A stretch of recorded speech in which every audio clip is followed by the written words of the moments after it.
Awesome. I hope that was a blessing. I know we're repeating a lot of stuff, but guess what? That's because he's repeating a lot of stuff. Some of you are thinking, Rabbi, you said all that already. I'm just reading what he said. I mean, in one chapter, he says the same thing 5 times.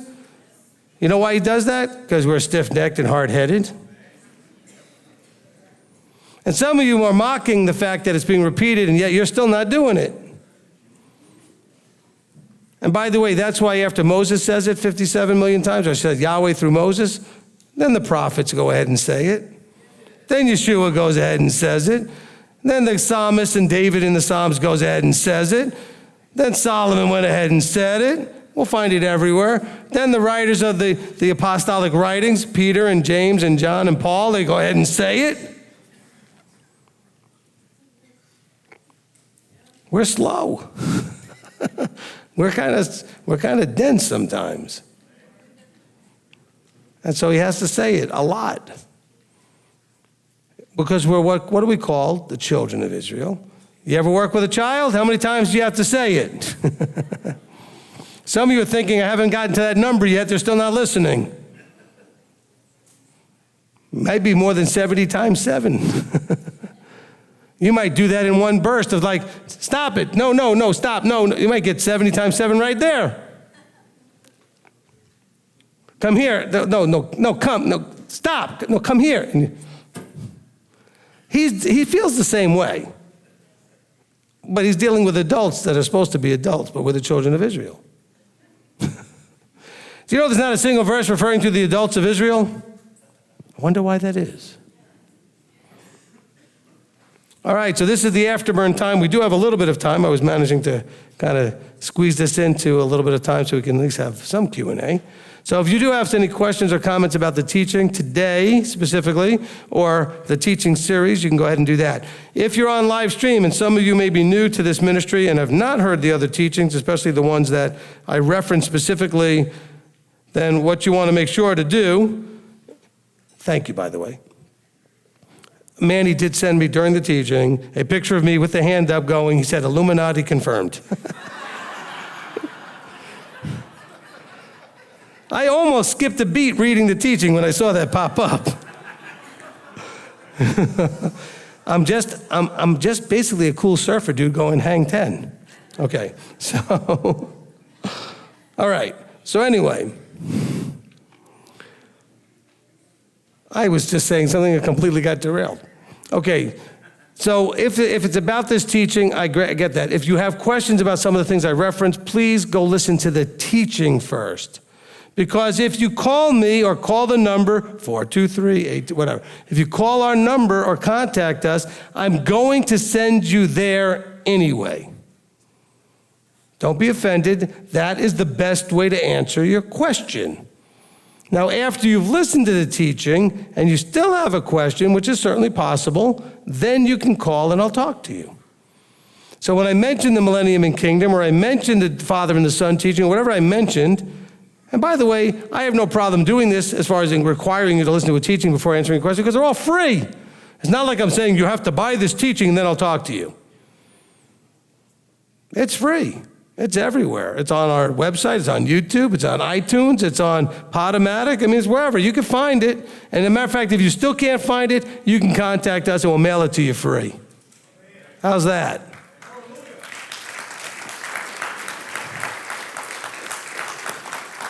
And I'm not bragging, but who else does that? And I'm saying because they should. Oh no, if you want a copy of today's broadcast, a donation of any sort, blah, blah, blah, blah, blah. Oh really? Come on. Why are we charging for this stuff? If you're blessed by it and he wants to inspire you to send something in, he will and you will. I don't need to ask for it. My job is just to make it available. Which is one of the reasons why I picked you as my rabbi. Because if it was Yahweh's way and it was his words that you felt the people needed, you would give it away. You wouldn't, So anyway, my question, and I have one from another person here that didn't want to use the mic because they're sick. My question, Rabbi, is for Moshe, when Yahweh told him, you will not go into the Yarden, is it possible that this was one of the final tests to see if Moses would do everything that Yahweh told him to do. It wouldn't surprise me. I mean, certainly some of us would have been tempted to say, no, I'm right here, I'm going in. A lot of it, but see, he already saw the Israelites after he told them to not go in the land, and they didn't listen. That didn't go so well, did it? So I think Moses knew enough, but certainly it could have been a final test. I don't think there was any doubt that Moses wasn't going to go, but he did want to ask. And that was kind of a test that he didn't do well with, because he did ask, and he pushed it a little bit. But that's why we have and Yahweh was enraged with me for your sake, because had Yahweh given in, that would have undermined the whole thing. Yahweh doesn't change. His right rulings are forever. And that's an example of it with Moshe. And that's the same example why, we play the game that I often tell you that I play with people to kind of show them what this is all about. I say, look, does Yahweh change? And they always say, no, except the one guy who was a pastor on an airplane coming from South Africa. And then I said, game over, let's talk about something else. Because when I didn't know what to say to him, and this is a pastor. He said, yes. And I was like, I never expected that answer. I didn't know what to do with that. But everybody generally will say, no. Because you'll say, does God change? We'll make it simple. Does God change? No, God doesn't change. Good. So if he says something is right, can it ever be wrong? And if he says something, no. So if he says something's wrong, can it ever be right? No. Okay. So then we can't have him saying that pork is okay to eat. You can't have him saying that putting pagan religious belief systems like Christmas into the system is okay. You can't have him changing his way of doing things. See, but Christianity is built on the bad, mean ogre of the Father in the Old Testament has been overridden by our wonderful Savior, his Son, who's now going to lead and basically usurp his Father on everything. Is that not basically the premise of Christianity? But in that scenario, Yahweh's changing. See, now, if you listen to the Father and the Son teaching, you know that Yeshua is the same Yahweh of the Old Testament. The Father hasn't been here. And so we're dealing with just the Son all the way through. And so when we are told also that Yeshua, Messiah, is the same yesterday, today, and forever, that's the same as telling us Yahweh doesn't change. I am Yahweh, I change not. We see that in the prophets. And so basically, that's where we run into the challenge. And so we have to remember that in all these things that we do. He doesn't change. And what is he expecting from us? To change into him and then not change. Right now, we're very, very changeable human beings. And that's good, because we need to change. But once we become like him, every piece that's like him that we take in, that needs to stay and not change. Okay, did I answer your question? I don't know I just went off in a direction. Okay, good. Okay, who's next? Okay, Anders? Rabbi? Yes. You started in verse 9 in chapter 4. It says, only guard yourself and guard your life diligently, lest you forget the words your eyes have seen, and lest they turn aside from your heart all the days of your life. And you mentioned about, you thought that see means that they've seen the blessings, they've seen what happens, the curses. And it just jumped me immediately to chapter 30 and verse 1. Okay. Where there it says, and it shall be when all these words come upon you, the blessing and the curse which I have set before you, and you should bring them back to your heart. So he's talking about the exact same thing. You kept reading in chapter 4, and he's talking also about the same thing as in chapter 30. And I was just blown away how at the end of the chapter 4, you jumped to chapter 31 and concluded everything. And I'm not sure if that was in your notes or if it just a verse that came to you, but I was amazed that you actually went there. Yeah. When I jumped to where? You jumped to chapter 30 and verse 19. 19. Yeah. That's not in my notes, no. Yeah, and I'm just amazed. No. It's just a witness for me to see that in action. Okay, good. Yeah, no, I don't have Deuteronomy 30 in my notes, and so that was just a jump, because I saw the same thing you saw. I saw the connection to that and wanted to jump there, or the Ruach stimulated or whatever. So, but thank you for confirming that was something you were seeing as well. Appreciate that. This is for Rabbi in reference to Deuteronomy 8:2.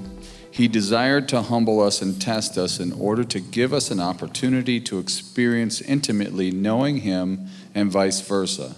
A bridegroom humbles his wife during their honeymoon. He was simply saying that they needed more direct personal time with him. I guess that's a statement. Is that a quote from me? That was just a statement for you. Oh, for me, okay. Very nice, I appreciate that. I mean, I can't remember. Now, when you were quoting Deuteronomy 8:2, I was gonna look it up to make sure what it said. I wasn't really familiar with where you were going. Now, I appreciate that. And by the way, I do appreciate what Nate said about a ministry that wasn't charging for things. Look, there are some ministries right now streaming Shemini Atzeret and Sukkot for a donation value. And the reason they're doing it is because they plan to sell all the teachings from Sukkot, and therefore they don't want to undermine their sales by making it available free. Then why would they need to sell it to you later? This whole turning this into business has got to stop. You know, there was a gentleman that was part of the ministry for a little while with us, and he was in his 60s, and, you know, he had a very interesting perspective on things. He'd been doing it a long time, and there were some very good things coming out of his mouth that I really appreciated. And one of the things he said was this: if I need it, you should give it to me for free. If I want it, you can sell it to me. I thought that was beautiful.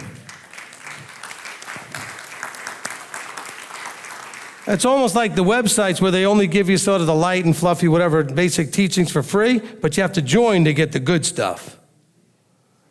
We've always put everything out there free, because I don't, in my, whatever, pride, ego, humility, whatever you want to attribute to me, I think you need it. And if you need it, I'm making it, that's why we mail out 3,600 CDs every month, or something like that. Manny's like, yeah, I remember making them all. Okay? We mail out a lot of CDs. And that's thousands of dollars worth of stuff we mail out. Why? Because you need it. And some of those people will make an offering. We don't solicit, by the way, saying, you know, by the way, we sent this to you, please consider making a donation. We simply say, here. Now, we do send out a letter saying, if you do want to do anything, this is how you can do it. And some people don't know how to do it, especially because they're going to other countries. But we are not soliciting. We say, look, we are not asking you for anything. This is free. And that's important to me. That goes back to like earlier in the service when we talked about some of the things that have been going on. The integrity issues are very important to me, that we are absolutely giving people everything we can.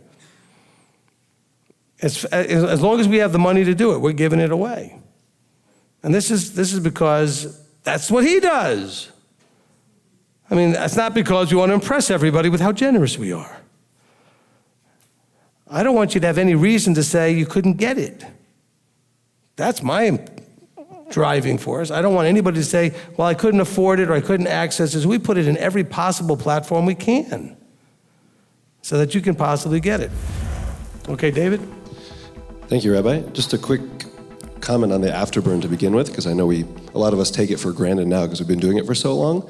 But honestly, praise Yah, and thank you so much for organizing it, because I know that was an answered prayer, especially for my wife as our peace was being disturbed and leading into it, that you couldn't ask a question. And when we did ask a question, well, there wouldn't really be any sufficient answers. So I just want to thank you, because the Afterburn is honestly some of the best stuff, and it really is an answer prayer. The first time we live streamed, we heard that shofar, they're like, oh yeah, and we're going to do a Q&A, and we looked at each other like, all right, this is cool. So really thank you for that, and praise Abba, because this is how the way it should be done, exactly what Nate was talking about, giving it away, being that flow through, and then really hosting Messiah in our midst together.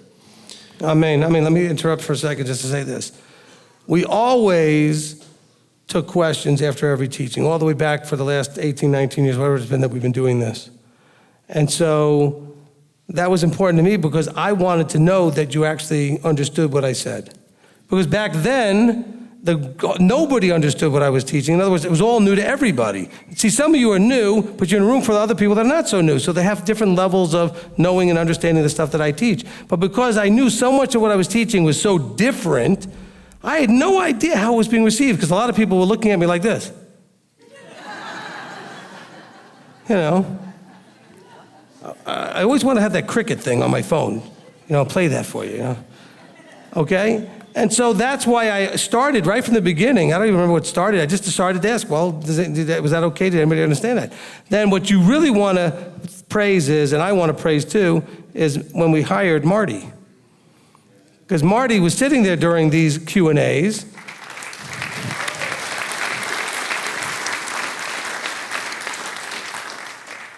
He was sitting there during the Q&As and decided to turn the camera on to make sure we didn't lose all that stuff. And then he said to me, Rabbi, what would you think if we could kind of take that, and he came up with the title Afterburn, and if we could post them? So the fact that they actually are not just left gone after it happened, that they're actually recorded, archived, and available, we thank him for that idea. It was a beautiful idea. Thank you, Marty. Because we've done this for years, and all that stuff is gone. I mean, it was for the people who heard it who were just in the room. And now we record it. And we don't do it any different than we did before, it's just the camera's on. And so it's almost like the teaching continuing in some ways, because questions are being asked. So that was how Abba brings a team together, okay? Where they can see, hey, what if we did this? That would just make it more effective. And so that's really fabulous. Okay, who's next? Oh, David, I didn't get to ask your comment or question. Okay, go ahead. I got to get it in before we go back to Alberta, so it's a long trip. So in verse 39, and you shall know today and shall recall to your heart that Yahweh himself is Elohim in the heavens above, and on the earth beneath there is none else. You know, I know this is something that you grew up with too, Rabbi, the Aleinu prayer. It's a very traditional Jewish prayer, and that translated roughly is, it is upon us, it is our obligation to praise Yahweh, which I think fits perfectly also into Zechariah 14:9, which is also the ending of the Aleinu prayer, which says, and Yahweh shall be sovereign over all the earth. In that day there shall be one Yahweh and his name one. So kind of prefacing with the obligation, recalling to our heart to get to that place, that obligation is what we're expected. That is the covenant. And so it's that bookends of that beautiful prayer of what we need to do to get to that place together. I'm sorry, that's the end of the prayer. Okay, the V'ne'emar, and we did that actually during Trumpets and Atonement, so you got to hear that a little bit. And hope you guys didn't mind two Jews having a little conversation about this. Okay? Because we can relate to things in a different way and then share it with you so you can too. And that's one of the beautiful things when you can bring somebody from that side of the river to give you a whole different perspective. Because we know the prayers these things birthed. Because the prayers came out of this. I want to say this came out of the prayers. We know where those prayers are coming from. When we read that and go, oh. And some of you are starting to recognize as we read the Torah portions, you go, oh, that's the Matovu. Oh, that's the Vishamru in Exodus 31. Oh, that's the Michamocha. These aren't man-made prayers. They're prayers coming from the verses. And so here he's identifying pieces of the Aleinu. And the Aleinu is really the heart centerpiece of most of the services that the Jews do. Okay, who's next? Okay, Josh? I always find it really interesting whenever I find things that connect directly with my line of work. In the 23 years that I've worked in food service, including time at the White House, I've done some very interesting things, including work with ice sculptures and fruit carvings and things of that nature.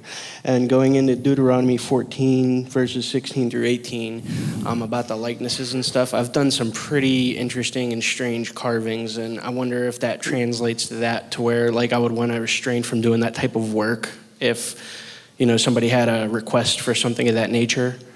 Okay, so he's talking about Deuteronomy 4, not 14, but it's verses 16 to 18. 14 to 18, we're talking about the carved images and everything.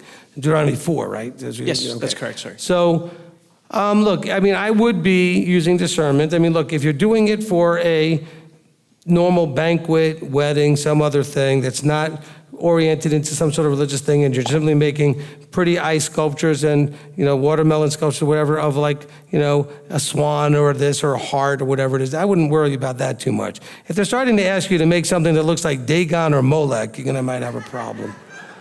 And if they start going over and chanting and worshiping it, I would run.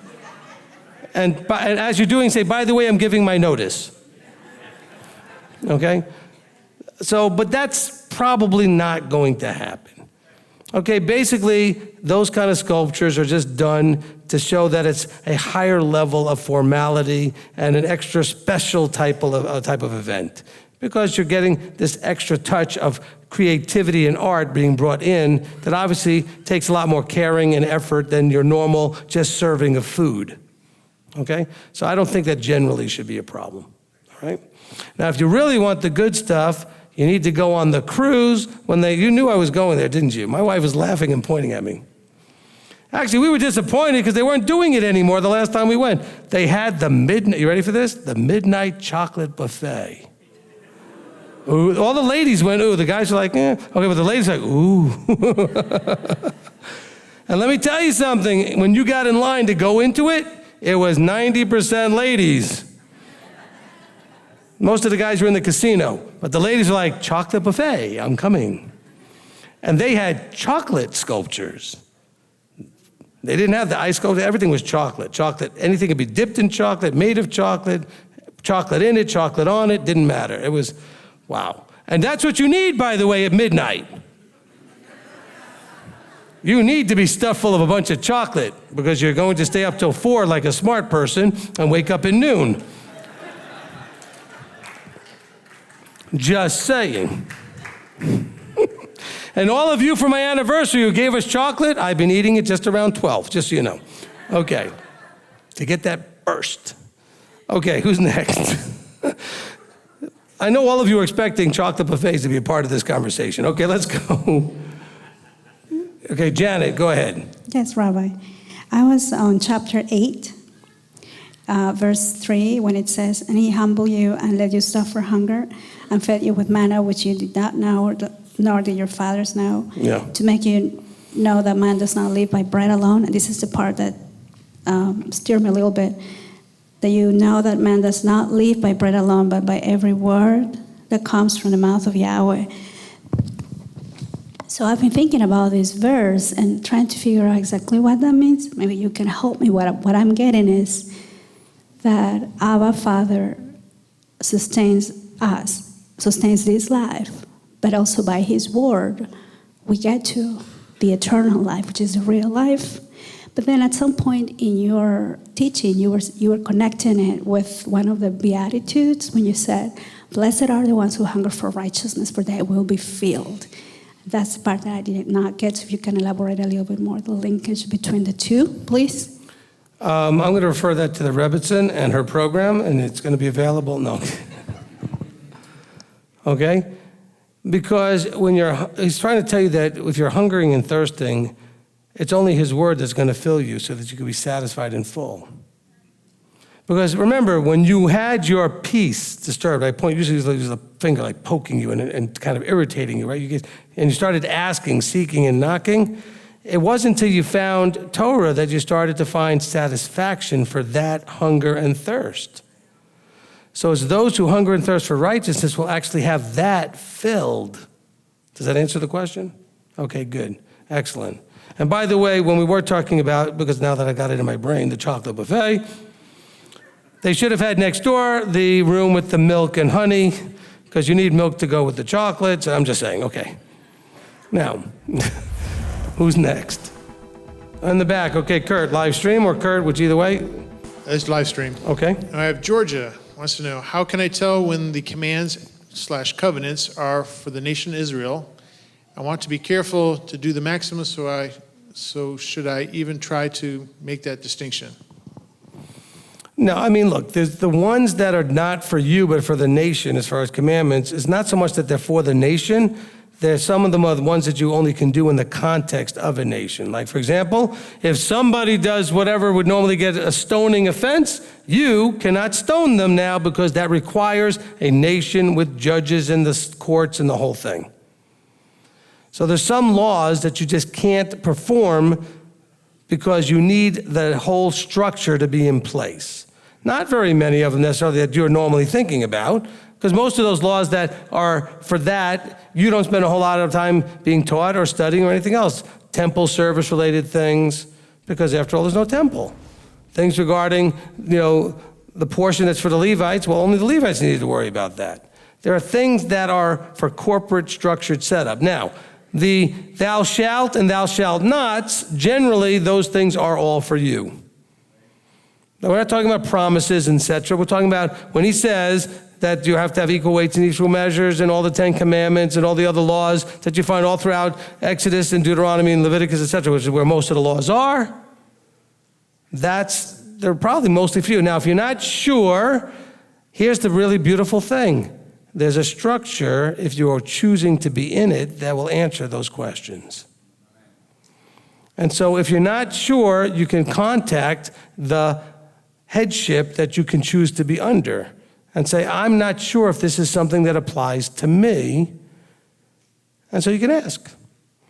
Okay, next question. All right, here's the second one. Thomas Losardo, does Deuteronomy 4:19 refer to astrology as compared to just admiring Yahweh's night sky display? 4:19.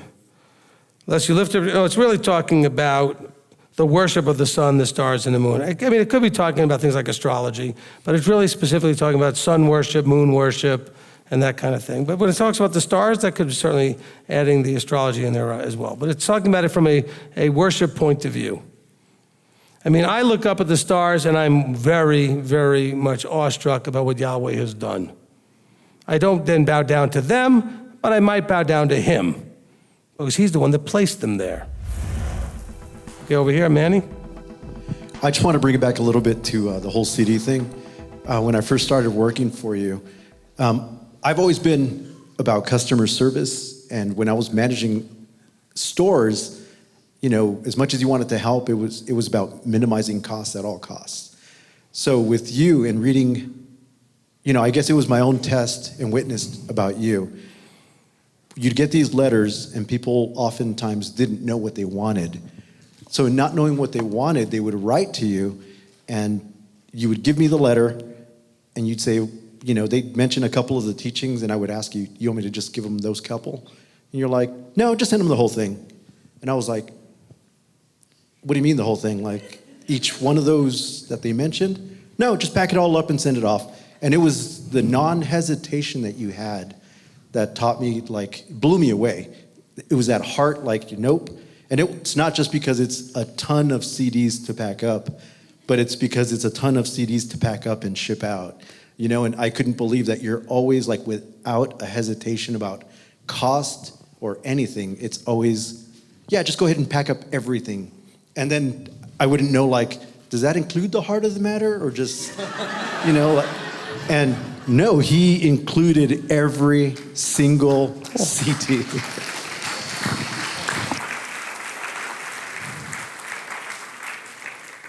I appreciate that a lot. And my wife could tell you that goes all the way back to, you know, I mean, it's just always like, well, the person will say, well, I need, you know, this teaching or whatever, this part of it. I will send them the whole thing. Well, they really need this other teaching too, so take that, you know. And Yahweh really used this in a way to really bless me in that when we went on our journey, we came out of it at a time where I was like, well, where would I start again? And so I called my good friend Dominic at the time, who's passed away since, and said, do you know any place where I might start? He said, well, let me ask the guy at the congregation that we go to over here in just south of Savannah, Georgia. And the guy said, absolutely no problem. And he said the reason is that many years earlier, around 2000, I was at a conference in Orlando. And at that conference, I had a CD table. That's the one, or a tape table. We had tapes back then. So if you went to the Shofar Clinic, that's the one where I met Dominic in the first place. And his good friend and leader of his little group had come up to my table and was picking out some tapes to get.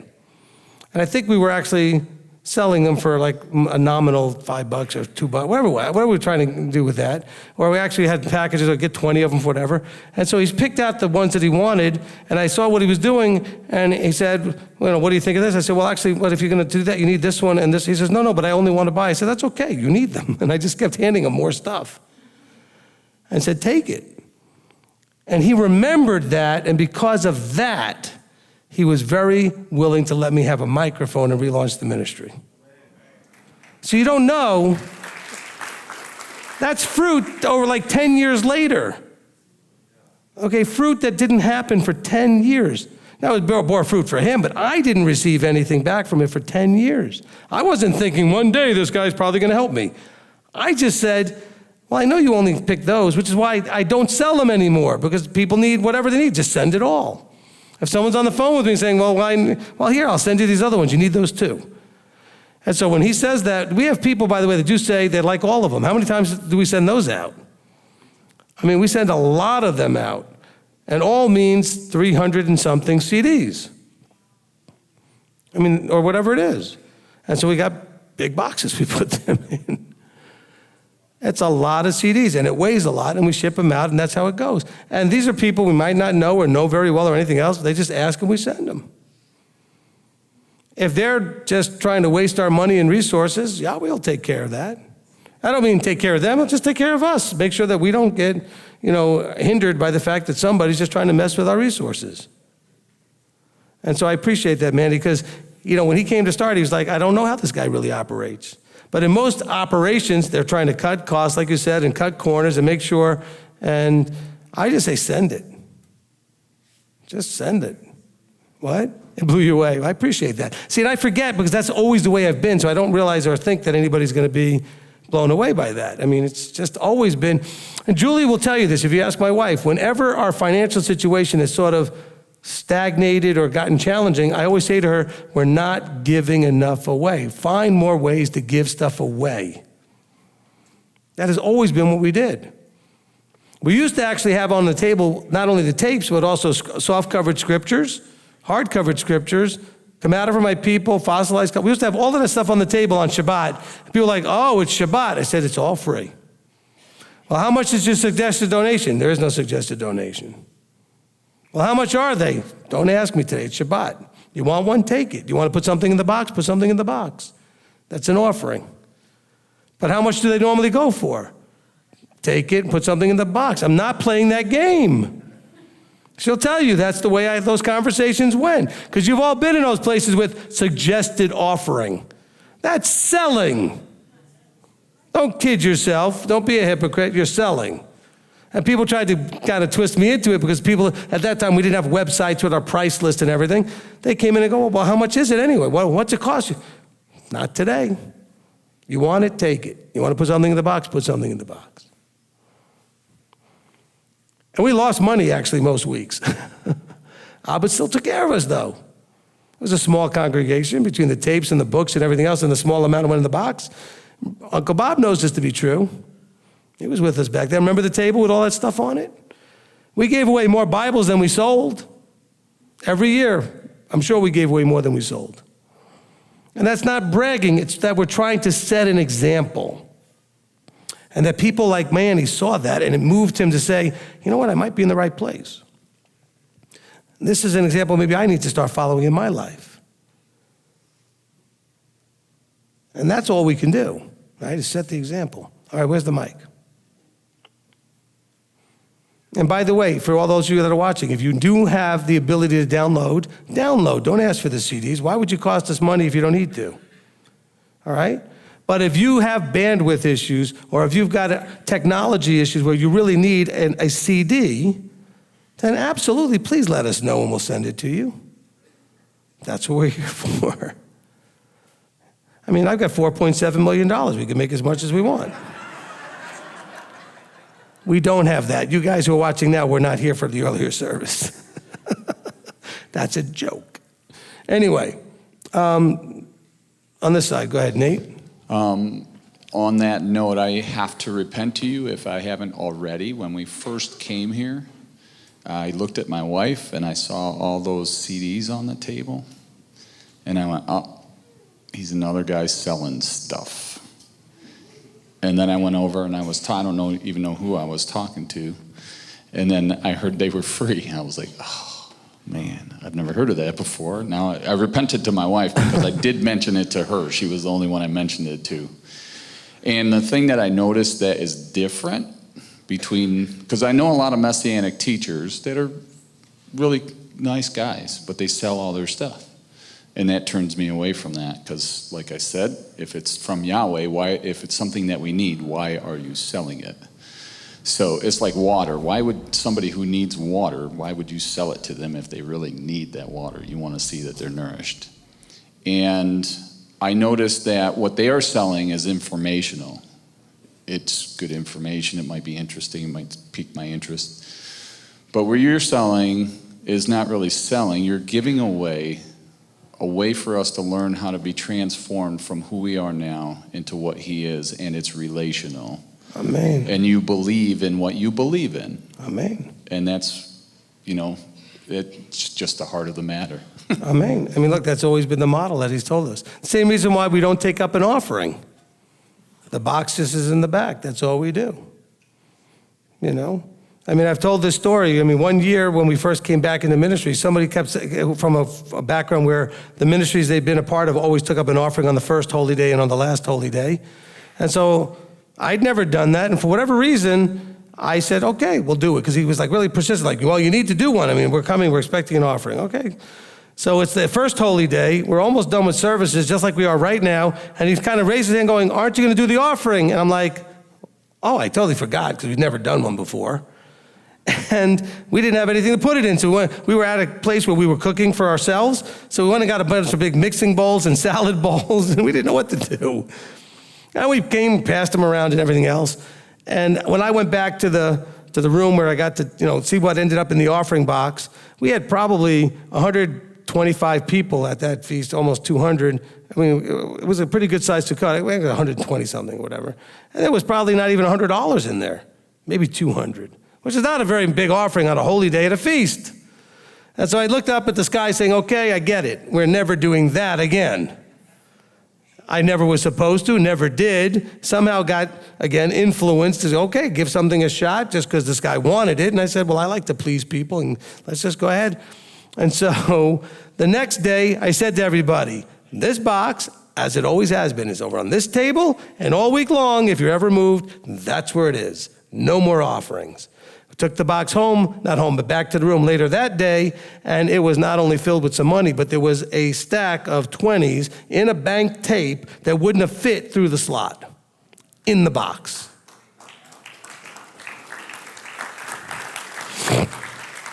And I promise you, and Uncle Bob could tell you, we didn't have anybody with that kind of money. Not that any of us knew of. And we're talking enough 20s to not fit through. And you see that, well, this is a different box. Our old box, it had a pretty good sized slot. But it was not just the slot. If they'd gotten it in, it would never have slid.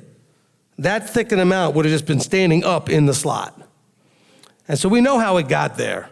And then I looked at the sky again and said, you don't have to scream, I get it, not complaining. Lesson learned. We don't do that. We just give stuff away, let people know it's available, and we do not do that other stuff. And listen, I make mistakes sometimes, but I'm not slow.